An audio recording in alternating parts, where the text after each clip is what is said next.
Hi, everyone. Welcome back to Heartland Mamas. I'm Marie Briel. And I'm Heidi Henry coming to you from two socially distant studios at the edge of the Great Red Divide.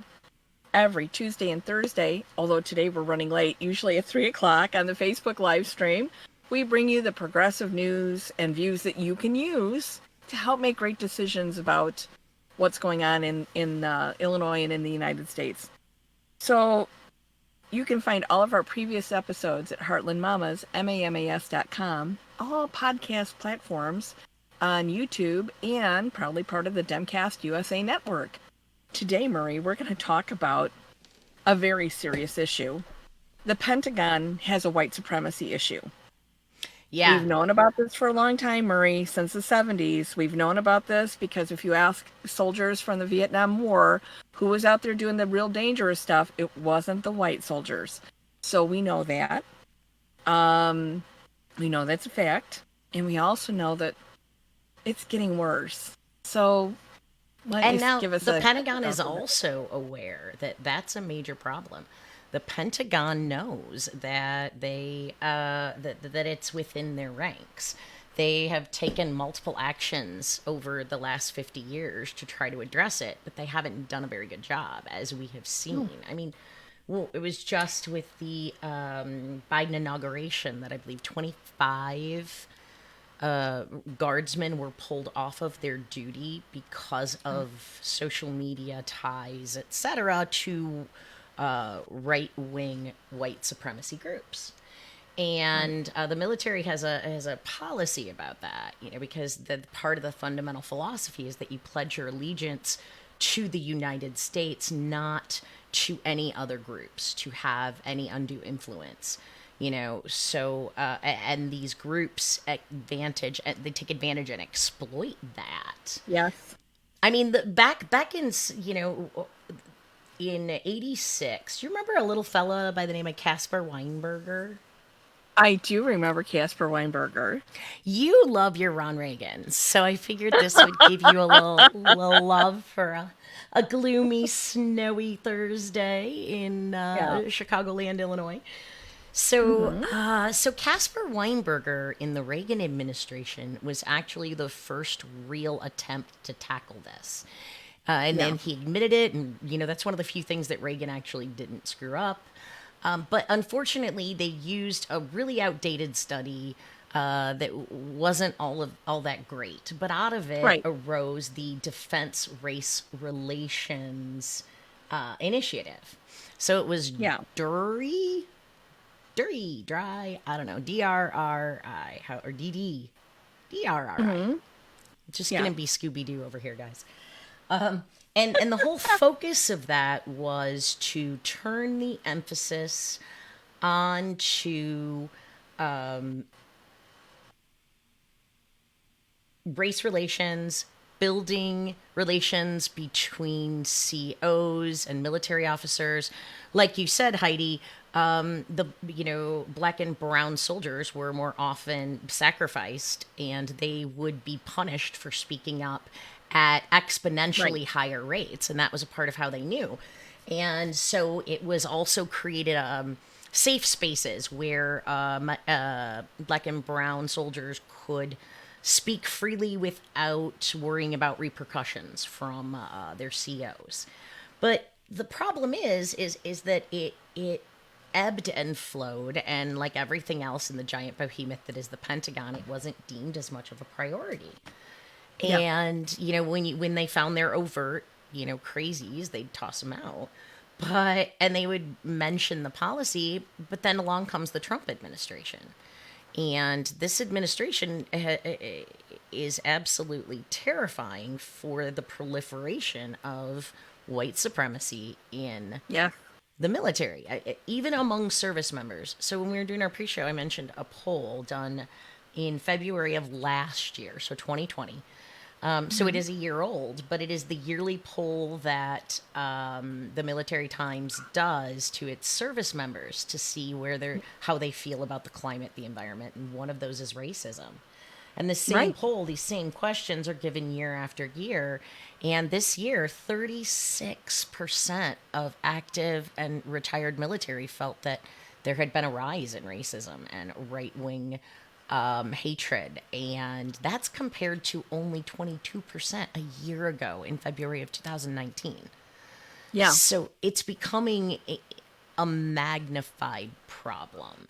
And Well, Trump did that. You remember last fall, last summer, he put together that executive order that race relations would no longer be a part of federal training, employment, military. Do you remember when that went in? I, I do remember when that went in, Murray, and we have to talk about how it's just been in the last 5 months, 6 months that the Marines banned the Confederate battle flag stickers from being put on their soldiers' helmets or anywhere on their person, anywhere on their uniform, including tattoos. Which I don't know how that goes for those that have those tattoos already, if they're going to do an inspection or what.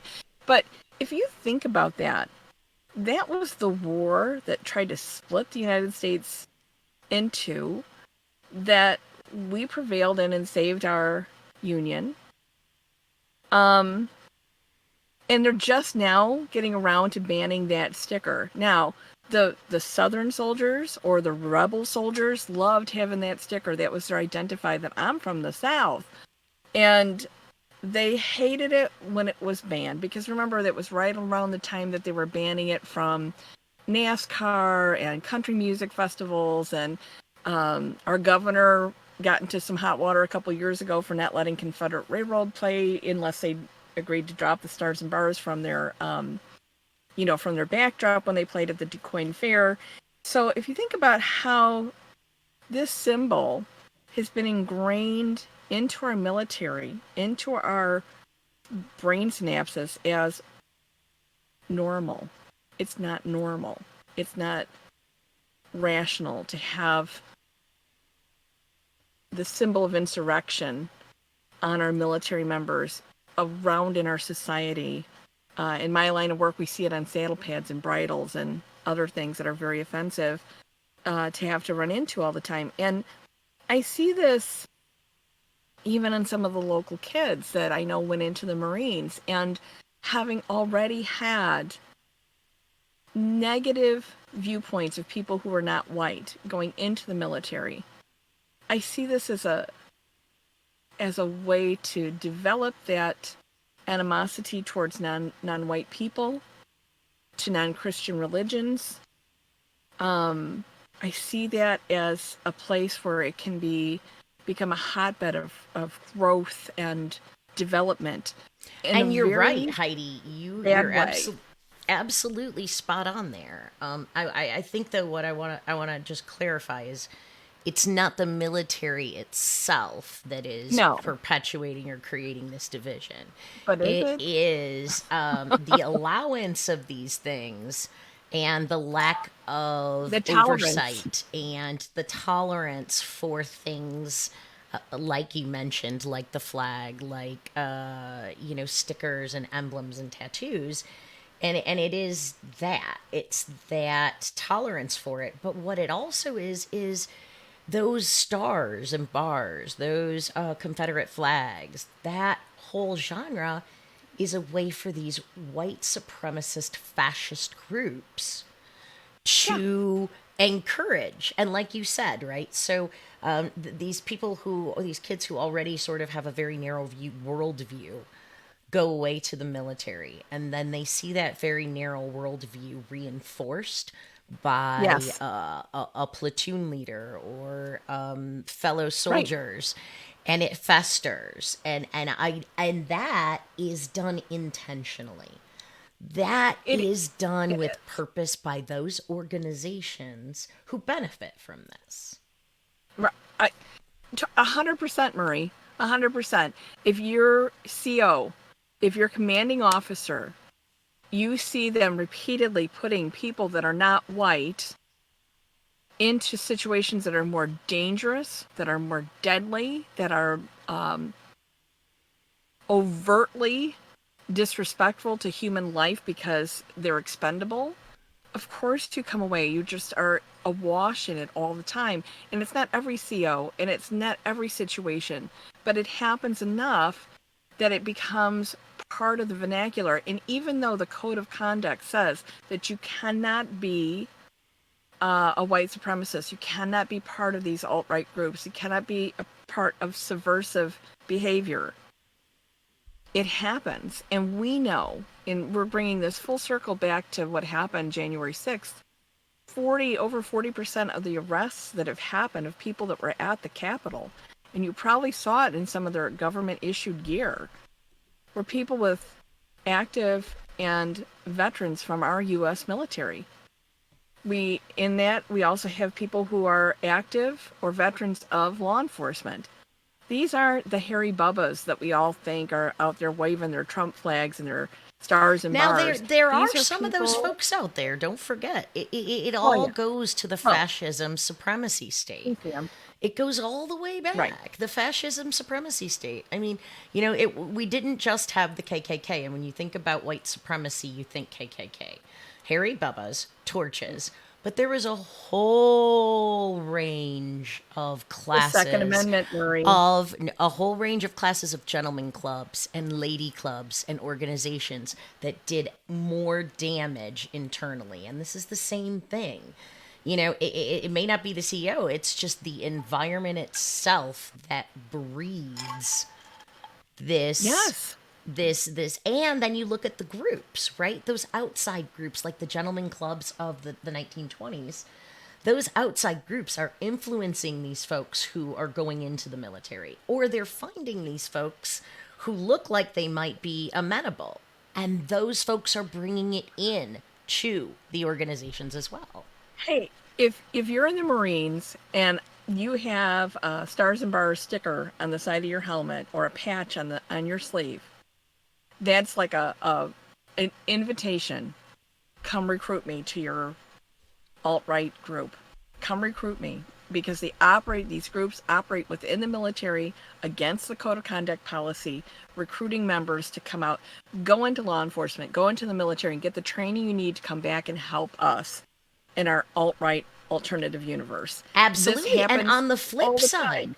yeah, you're 100% right. They do. They both ways. They recruit kids, young people, members, Yep. and then encourage them to go into those fields, those professions for the training. And then they find those folks who may be susceptible to that type of messaging in the military with that Yes. experience. So it's no surprise that it is a huge problem and that they haven't been able to address or effectively addressed. But my question, Heidi, to you, it took them 100 years to figure out they had a white supremacy problem, and it's taken them 50 to do really nothing about it. Do you think they know they have a Q problem? I think they do now. If they didn't know before, they know now. And I can just see them trying to, well, let's see. We tried to cover up that we had a white supremacy problem, and now we have a conspiracy theory problem that's not limited to just white people. Now, what the hell do we do? Do we cover this up? Because, our biggest budget thing in our entire United States goes to the military, not to hungry people, not to people without health insurance, not to our environment. It goes to build up the military. We've got the most obnoxious, bloated military budget that does not take care of soldiers, because their mental health is what's at stake here. That does not go to the people, it goes to the stuff that's all around them. So does the Pentagon address this, Murray, head on? Or do they just bury it? Because, the budget's coming around again. I think they have to. I mean, I really believe that they are going to address it, and but you are right. Yeah, who's the new Secretary of Defense? Oh, God. Oh, I'm sugar drawing a puff. I blank. can't remember off the top of my head. Isn't he the first black Yes. Secretary of Defense? So Yes. even he, who understands very much the problems that exist, they put a stay order, a stand down order in place. Yeah. But that they don't know what to do after that. I mean, I don't think that they know now, but I don't think they really understood the true scope and the magnitude Yeah. of what they'd allowed to fester and grow, combined with the disaffected conspiracy theories. I don't think they really had any idea, and even the new secretary doesn't have an idea about how to end this, about how to fix it. Well, they have their code of conduct. Enforce it. Enforce it. There were 16 soldiers removed from the newly elected President Biden's security detail because of their ties through social media to white supremacy. Now, they found 16. How many are in there without being noticed? And how many are around in places that are sensitive that they shouldn't be in? We don't know. We know that the guy that broke the first window into the Capitol building, we know he's an ex-Marine. We know this Spazzo guy is an ex-Marine. He used his tactical information that he gained in Proud Boy training, because he was Proud Boy, incognito, so he didn't have his yellow and black on. He used his skill set that he had to break in, to manipulate the crowd, chanting, kill, kill, kill them the whole time. I've seen that video over and over again. He takes his shield and he smashes and smashes and smashes until he lets everybody in, and then they go through and unlock the doors and let everybody in. Everybody in. Pull back the barriers. There's nothing to keep people out.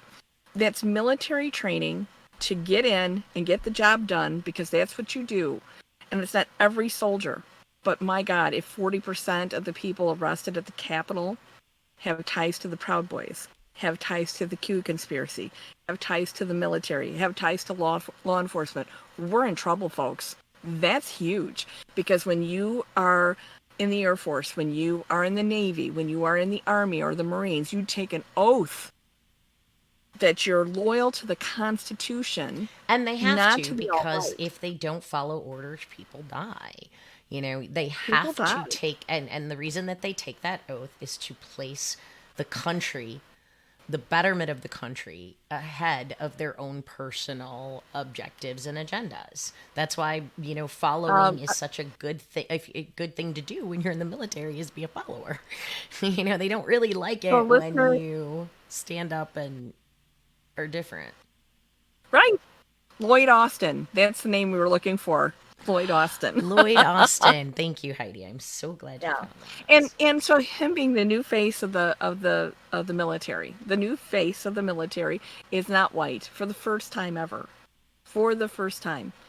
And we know clear back, and you keep saying we've had an alt-right problem for 100 years. Honey, we've had it for Oh, 245 years. yeah, you're When right. our U.S. Constitution was written, we know that the Second Amendment was written so that slave-owning South and Northerners that were taking over indigenous peoples' lands, so that they had a gun is, might is right, right? That's kind of whoop-ass colonialism. Could defend their position, could keep their slaves in line. Nothing like shooting somebody in front of a bunch of unarmed people to make your point. Yeah, it's always Put fun to down an do. insurrection, you know?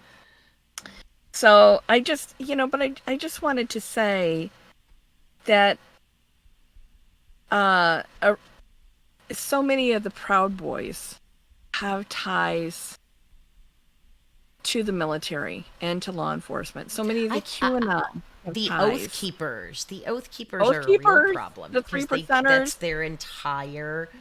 target. That's who they are created for and by. Are military and current and former military and police. Yeah. That's who they are. I think about how they're going to change things. And I told you one of the things that I noticed, my dad was never part of the social clubs that formed mostly after World War II, being the the VA. Because he was a merchant marine, wasn't available to him. The American Legion wasn't available to him. The Wars, the VFW, but those were social clubs where soldiers went to go and gather and drink and tell stories, right? And those numbers in those social clubs have been dropping off rapidly. You don't see their membership is down. A lot of them have closed. In here in Marseilles where I live. They've combined into one building. They don't have the strength in numbers, and considering how many veterans we have locally, I'm always surprised by that. And instead of joining these social clubs, some of them are choosing to join militant clubs, I guess. I don't know what else to call it, Murray. I mean, they've got to go. I noticed with my dad, he had to be around people with shared experiences. So when the VA was open to him, he loved to go there because those shared experiences are something only soldiers have. But I do wonder if we need to invest some of that bloated military budget into mental health services. You Absolutely. know, we have to understand that people aren't drawn to violence like that by nature. Some I guess are, but most people aren't. And to draw them into that so that they feel that they need to have an authoritarian presence or need to um, be accountable to an authoritarian presence after they've left the military is very troubling. So why they prepare in that boot camp for people to become active duty, I think there almost needs to be on the other side of that a way for them to A prepare to be civilians transition. instead of just say, okay, time's up, Yeah, time to go home. absolutely. And And they some really don't those do they that. do have many branches do have sort of a transition where when they come home they're being debriefed and they kind of get used to civilian life before they're sent home and whatnot.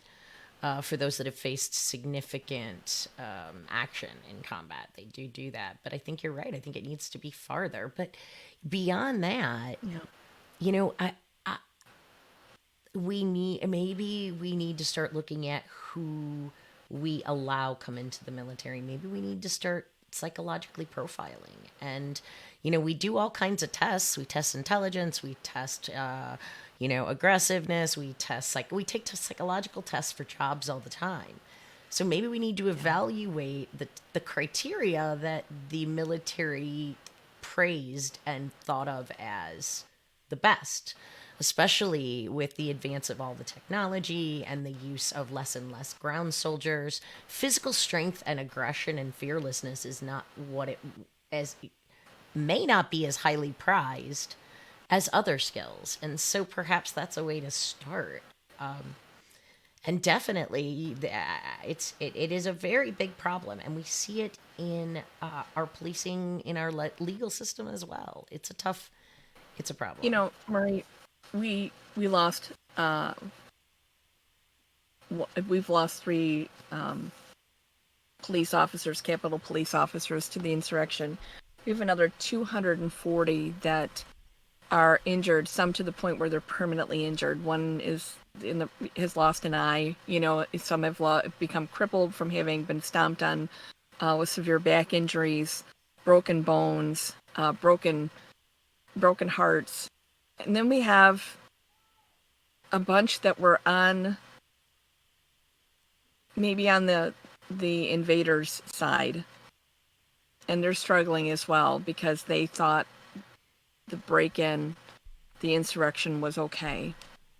And they're struggling as well because their identity was with the far right. The far right came and did exactly what they intended to do. The plan all along was to take over the Capitol.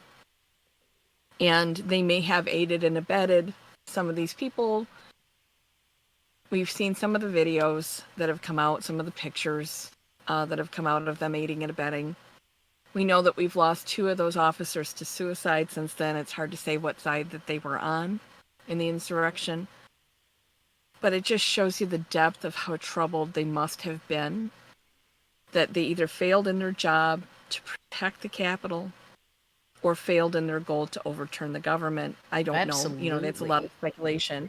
But I feel, the PTSD that those people must feel has got to be so profound. And that we have a program here at our farm where we have people that are active duty and veterans and law enforcement, first responders that come out and ride. I give them free riding lessons and barn time. I'm not a therapist, but they come here to kind of heal. The horses do the healing, not me. In my dog, we have Skipper, the Australian Shepherd, who's a certified therapy dog, and he does a lot, you know. And I see their brokenness, and they try so hard to hide it. But there's nothing like watching an adult start to shiver and shake and cry into a horse's mane to know that they are broken, and there's not enough VA services to help them.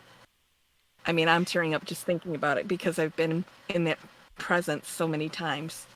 Officers that have, police officers that have come up on horrific car accidents and violent crimes, and trying to see them try to pull themselves together.